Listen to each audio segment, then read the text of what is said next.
Everybody, welcome to the show today. I am so excited and so privileged to have Marshall Hayner with us here today.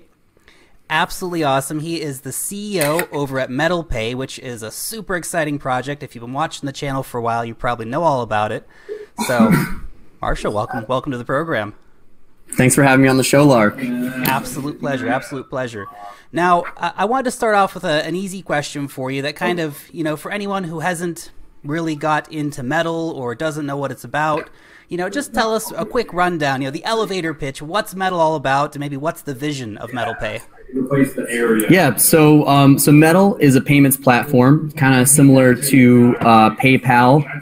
If you're familiar with PayPal or Venmo or Square, some of our international users may use like TransferWise or different things like that. But we're a payments platform, and we are essentially paying our users to come on. So in the past, you've had to pay, right? You're used to paying fees to make transfers. Well, in this case, we're paying you. So it's completely backwards from what we're used to. But our vision is to fulfill the original vision that Satoshi Nakamoto set out, which was basically for everybody to participate in this system. And that's what we've been waiting for in Bitcoin and cryptocurrency for the past 8 years, just for something to happen. What's the next? What's the big app? What's the thing that opens the floodgates? Well, I believe it's Metal. And I've been working on it for about 5 years essentially now, but really for the past 2 years, you know, working on this company. And what we do is we basically give you money to spend money. So you get rewards for spending.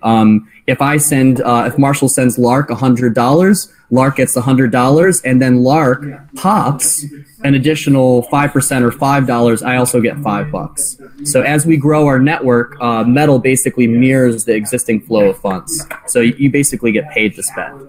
That's it. And for anyone who's sort of not into MetalPay, the POP is the proof of processed payments, which is such a fantastic concept and gives Metal so much power. Like when I remember reading about this in your white paper, I thought that's a great idea because, you know, normally, you know, I receive a lot of payments on PayPal, and you know, they take a certain percentage, and you know, everyone's getting their cut. You know, instead you flip the tables right around. Instead of paying out, you get paid to pay.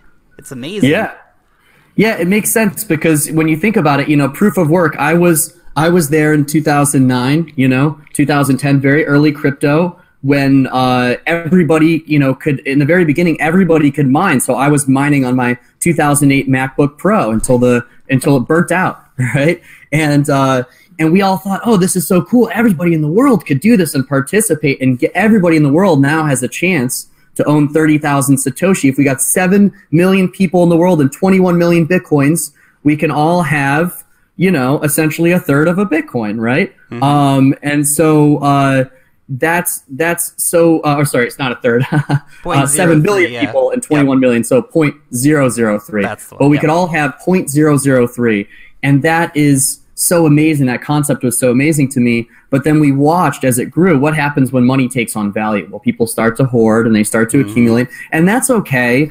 But proof of work, ultimately where it's gone and what it has become, is not accessible to normal people. So most people they've heard about Bitcoin, they've maybe heard about Metal, but it's not really necessarily something real until you can earn it, until it can become something part of your life. And so we've already gotten to the point with proof of work mining where it's just not accessible, even to a hobbyist enthusiast. Even if I wanted to put $10,000 into crypto mining right now, chances of me profiting are pretty low, right? Yeah, that's it. Not to mention the environmental impact of all, you know, the coal-fired power plants over in China that are powering the Bitcoin mining and all this stuff. So that's right. And the way that I see it, the technology, we're eventually going to move past that. But in the beginning, we had to have some sort of alchemical process to say these units are worth something. So what are the original, what was Bitcoin originally worth? Well, it was worth what we could burn in electricity and provably burn and throw into the trash, right? And then somebody wins the block reward, and we go, oh, it's got to be worth at least all the electricity that was burned. So it's pretty cool. We're transmuting electricity into money. That's very cool. I love the concept, but I hate the concept of destroying the environment, obviously. But I believe we're getting to a point, and we'll see very soon, with introductions of new networks like Cosmos. Ethereum is working on Casper. Pretty soon we're going to move past proof of work mining. But the problem is that it's still not accessible to everybody. So everybody has to have a way to earn it, and they need a platform to earn it on that's just friendly. It looks like Facebook. It looks like Snapchat. It can't look crazy. I love crazy, but not everybody else loves crazy. This is it. And this is one of the crazy things in the crypto sphere. And, you've been in it for a long time. It's when you start looking at, okay, how do I even buy Bitcoin in the first place? It takes days to find out. Well, how do I move it? Okay, I got to get this crazy address, and it's just it's such a crypto is the right word for it. And I feel like in the crypto space, we actually need to move past the term cryptocurrency to start talking about currency at some point. But until they get more user friendly with platforms like Metal, we're not going to get to that stage of usability, user friendliness, because people are lazy. Essentially, they want something that they can just hit a button and it's done. That's exactly it. And my first cryptocurrency app that I built, QuickCoin, I started in 2013, launched in 2014.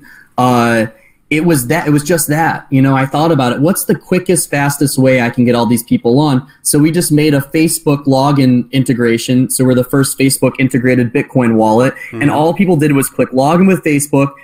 And then me and my co-founder at the time would literally send them some Bitcoin out of our own pocket. But the experience was, oh man, this is so cool. There's all my Facebook friends.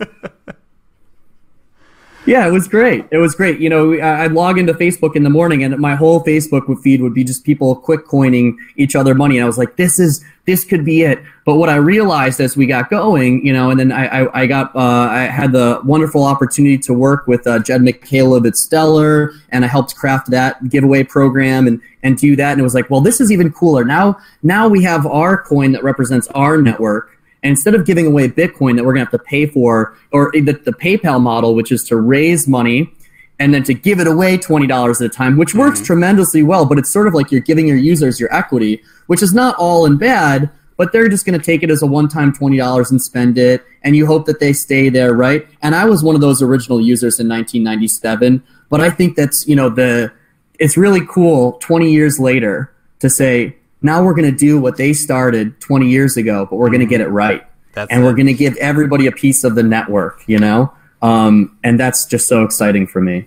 And I think for everybody watching. Absolutely. And I think that's really so interesting because it actually solves one of that hoarding problem, right? It actually encourages people to spend on the network, which a lot of currencies fail to do. They penalize you for spending. Anytime you move your money, you have to pay a transaction fee instead of getting rewarded for actually investing and moving stuff around the network. Why should we penalize people for anything other than trying to defraud our network? The only thing you should be penalized for is for causing problems. But if you're propagating and you're yelling, hey, everybody use Metal, you'll get paid an extra you could earn $1,000 a month doing this thing. I mean, that is just, that's world changing. That's and that's what we want to do. That's our vision.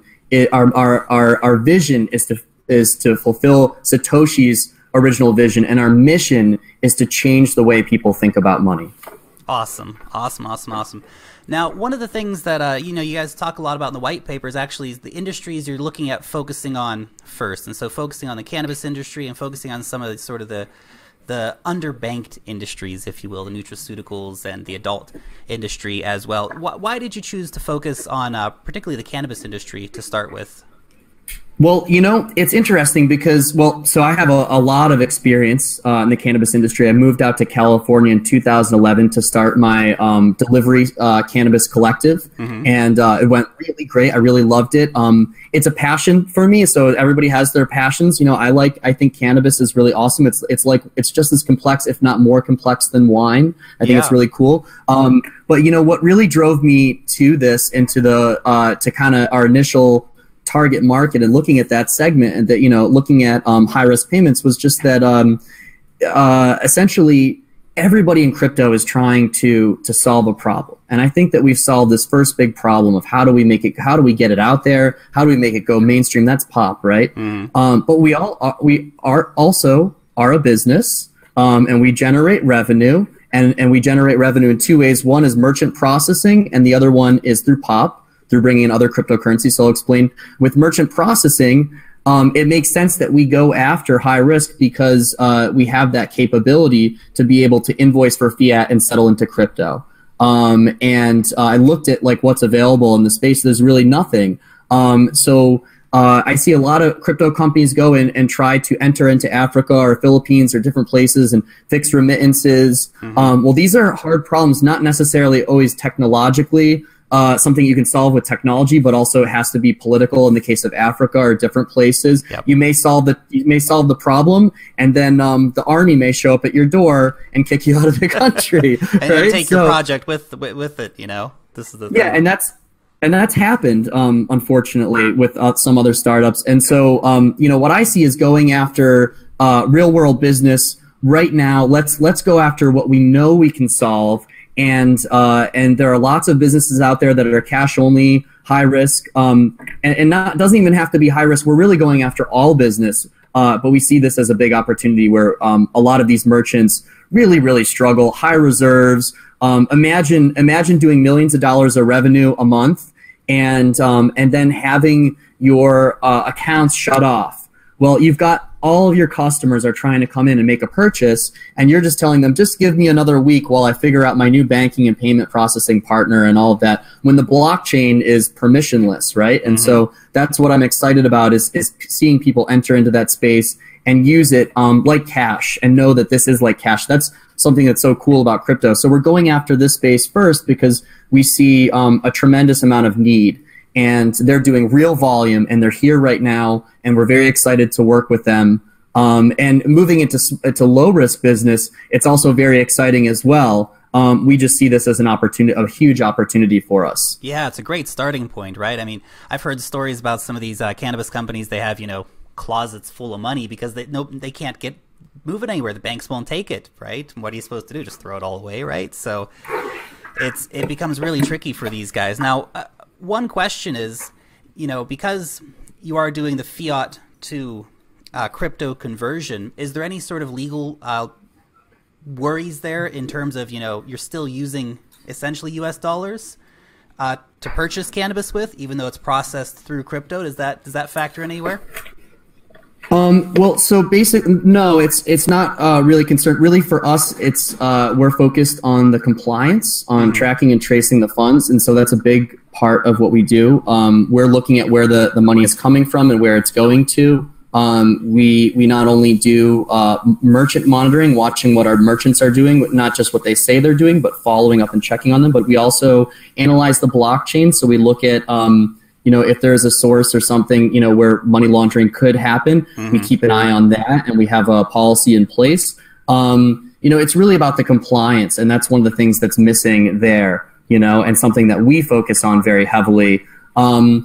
Realistically, cryptocurrency is like cash, you know, and you can spend it how you will. But if people are breaking the law, then that's, you know, that's on them. And and ultimately, it's also on our platform to police it and watch it, and where we see that happen, we stop it. To answer your question about that, different states have different laws, and on the federal level, you have Coinmama, and so it's not illegal for someone to purchase cannabis with cash or with crypto, as long as you're following your state laws, right? And the federal government recognizes that. So that's one example. It's just the banks have a problem with actually holding that money, right? So, you know, in Colorado, banks don't want to just touch the money, right? But you can actually use the money to purchase, and there's no implications there. Okay, that's good. Right, and you can imagine too, like moving into the future.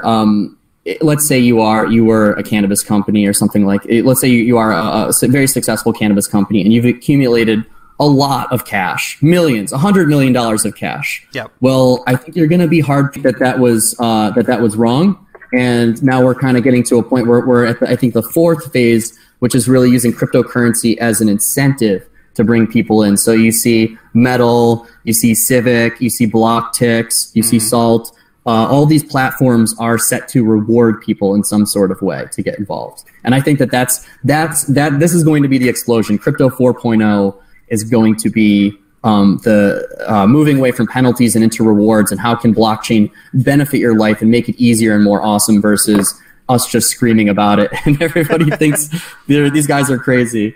that's it. You know, this is people definitely, you know, will respond to like, hey, you want to get some free money? Sure, I love free money. If you know, get $5 every time I spend $100, that's amazing. Yeah. Most people will respond to that message really well.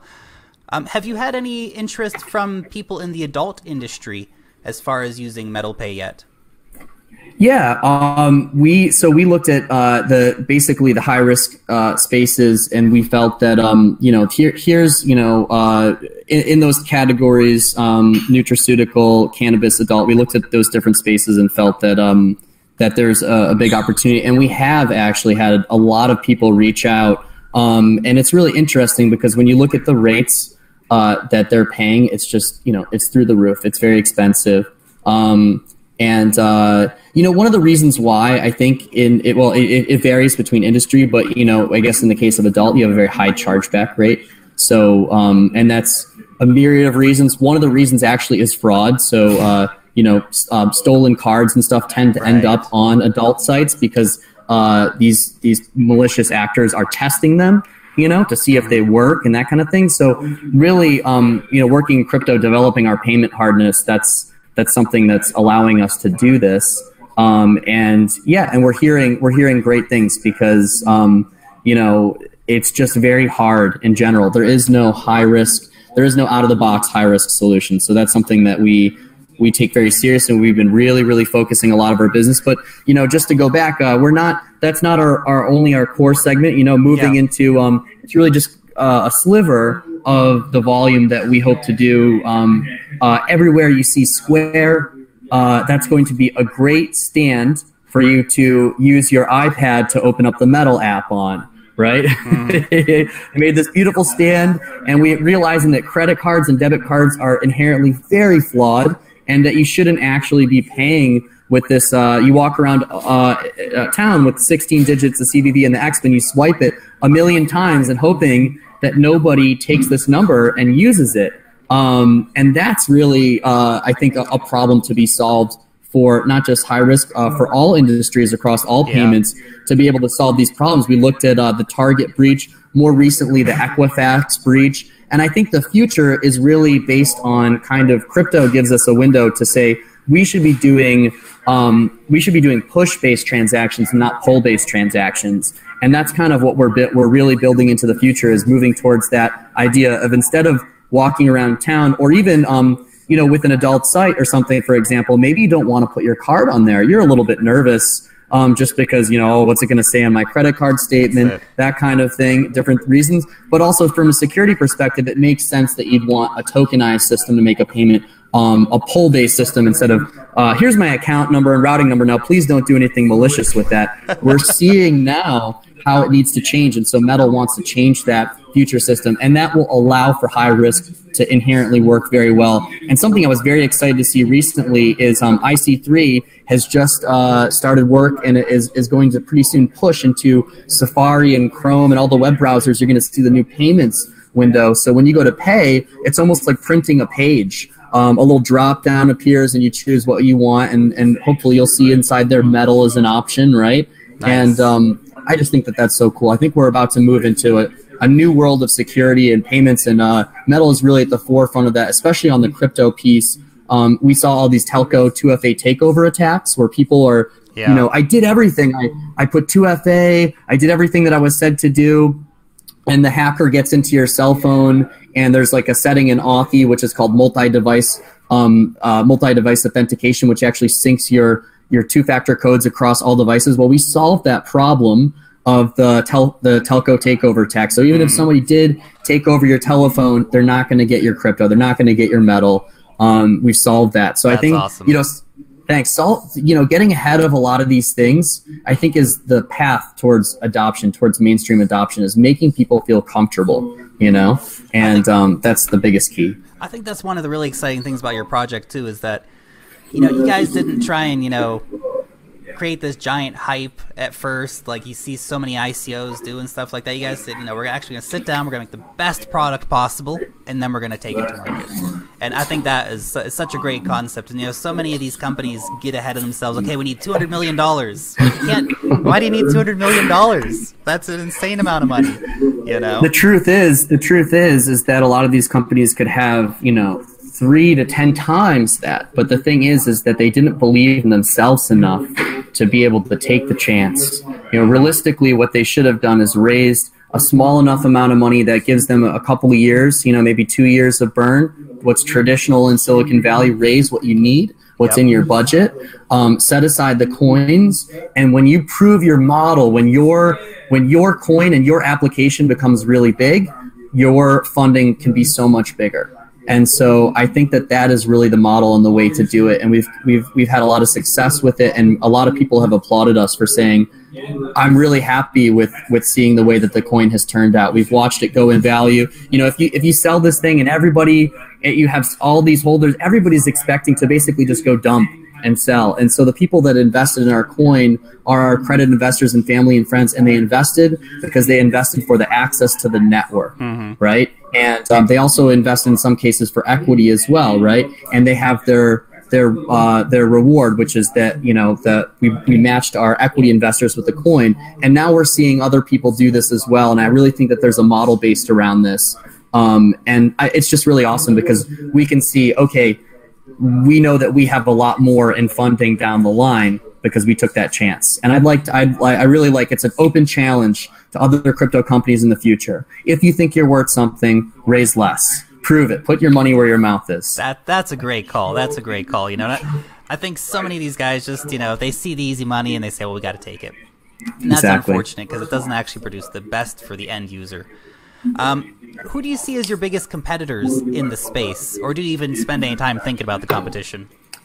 You know, to be honest, and I won't name names, but I look at the other competitors, and I see their prepaid cards, and I see that the shortcuts that they're taking, and spending all of their money and time on marketing and not on building product. And you come into the Metal chat room and become part of our community, you'll see that we've spent very little, almost no time on marketing and hype, because we'll only do that when we have the actual steak dinner sitting in front of you and the steak and potatoes are there and it's sizzling. Then we'll start to tell you about how awesome the steak is. But I'm not going to tell you how awesome it is until it's right in front of you.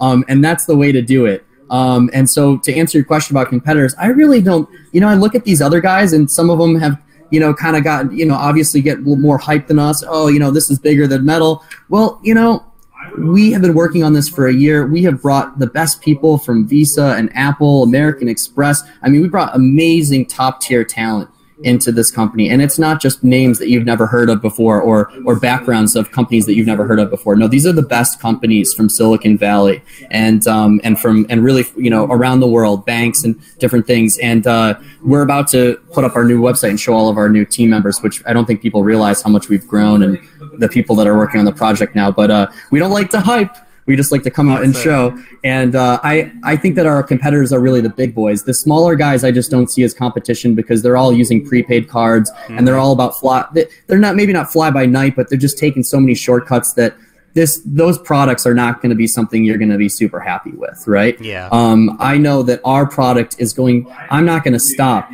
until it's a product that I am absolutely in love with. And I'm not going to release it to you or hype it until it's something that's changing my life and I want it to change everybody else's. And then I'm going to speak from the heart and people are going to feel it instead of just a bunch of BS and whatever. I think our real competitors are Facebook and PayPal and the big guys and Square and the people who have already established themselves as unicorns and have a lot of capability. And so our real competitors are I believe, are Facebook, PayPal, and Square. I wouldn't even compare myself to or compare Metal to some of the other startups because I think they cut too many corners and they're all about hype and very little product.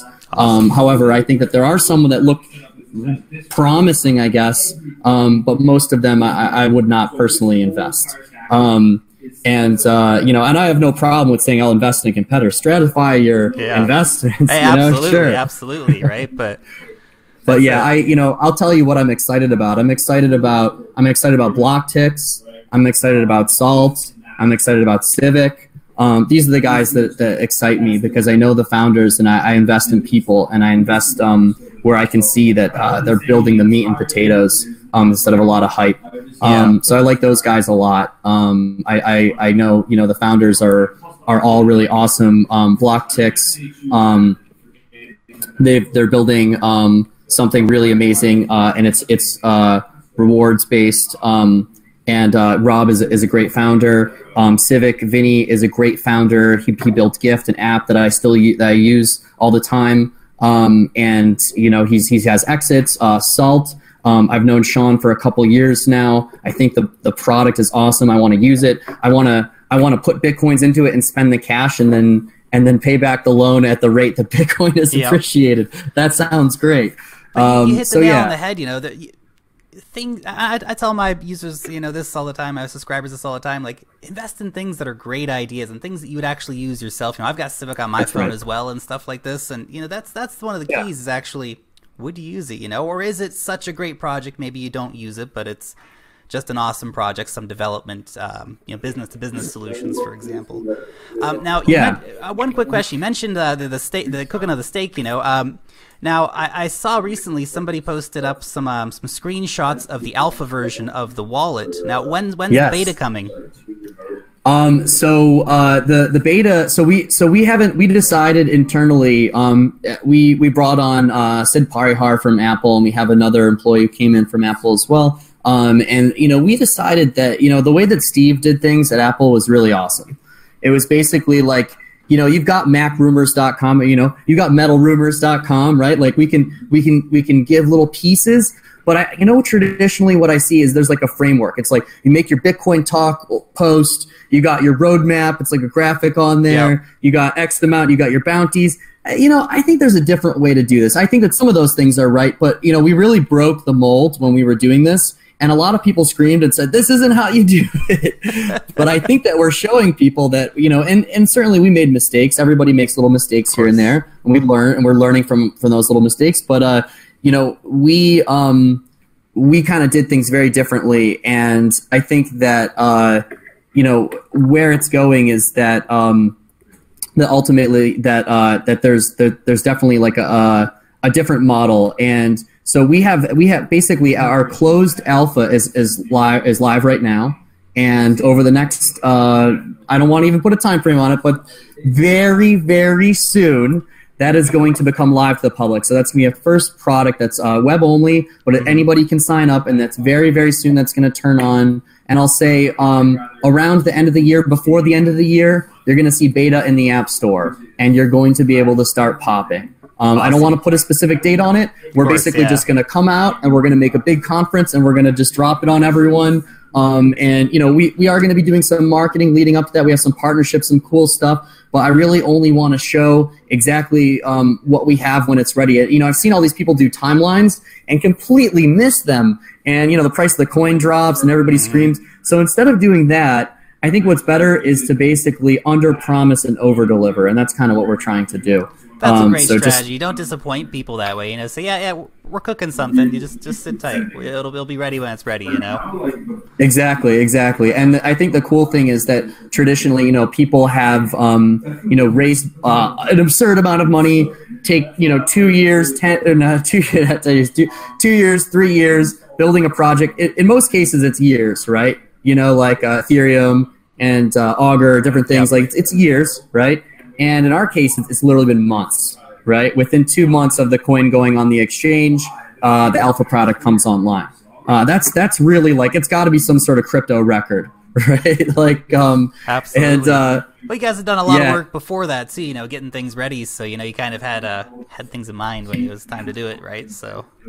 Exactly. So we're moving in a fraction of the time, and you know, before the end of the year, the beta coming out and everybody's seeing it. I think that they might have published. I saw something about an unofficial roadmap. So if you go to metalpaidnews.com, they're tracking everything. Our community is very active, so they're tracking everything we do, and they're kind of writing down like little hints that I may drop here or there, little Easter eggs, pick up and put onto MetalPay News. So metalpaidnews.com and metalpay.chat. Those are great places to get resources, and I'm always in there. I'm very active as a founder, being part of our community on our Reddit, on our Slack.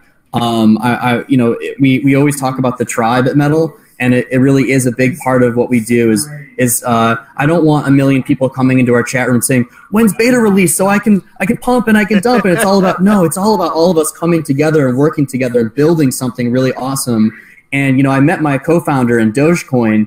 And Dogecoin was one of the most fun coins for me one of the most awesome community building experiences, because we all showed up to Dogecoin, what we call for the lulz, for the fun. Like, we just came for fun, and it was so much fun, and we did awesome things like Doge for water. We sent the Jamaican bobsled team to the Olympics. We we put Cabooses, the Doge head on Josh Wise's hood at NASCAR. Like, we did awesome stuff, man, and I want to just keep that spirit going. I thought it was so much fun, and me and my co-founder Glenn, we have that energy, enthusiasm. We love to keep it fun, and we like to keep the community involved. It's not just all about everybody's getting rich. You know, in 2014, when Bitcoin started to get really serious and all this venture capital and all these bankers and all these people appeared on the scene, Dogecoin was just this breath of fresh air, man. You go to DogeCon and people are making jokes and there's a costume contest and it's funny. And you go to a Bitcoin conference, it's all serious and everybody's just, it's just, you feel the greed is just in the air, you know. But at the DogeCon conference, it was, the fun was in the air. So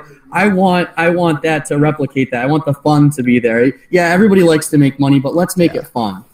And that's awesome. That's awesome, you know, and that's honestly one of the reasons why I wanted to have a chat to you, because it seems by the interviews, I mean, this guy just, you know, he's positive, he's excited about cryptocurrencies. You know, it's not like we're gonna do bank-to-bank transfers and make a lot of money. Like, no, we're having fun, guys. This is an awesome idea. It's gonna be cool. It's gonna revolutionize the world, and to be excited about that, that's really, really cool.